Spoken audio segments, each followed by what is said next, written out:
Ba, ayos to. Wanted ah. Wanted trabaho. Wow naman! Ibig sabihin ng wanted. Wow! Naghahanap sila ng trabaho para sa akin. Ayos. Wanted, no college graduate. Pwede ko dyan. Hindi ako napag-college. Tanggap ako dyan. What the fuck? No high school graduate. No high school graduate. Ako na naman yung pasok ako doon. Ibig sabihin nun, hindi nag-high school.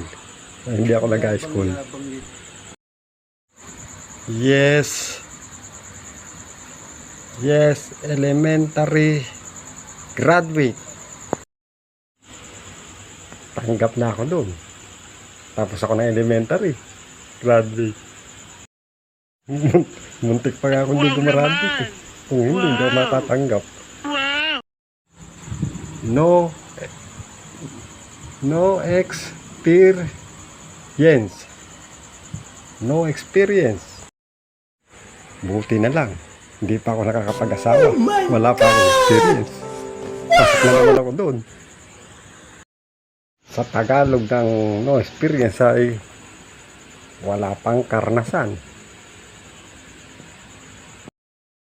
Pasok na naman ako doon. No requirements. No requirements. Ibig sabihin nun, hindi sila tumatanggap ng mga papel. Pasok na naman ako doon. Wala akong mga papel eh.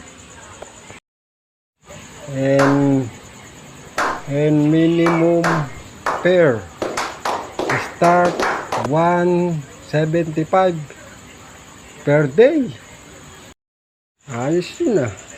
And minimum fare 175 per day.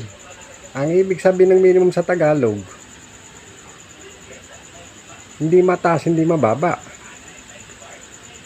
Ang sasahurin mo sa isang araw, sa per day, yun eh. Tapos 175 piso kada araw yun, ang Tagalog yun. Makakapag-abot pa yata ako. What?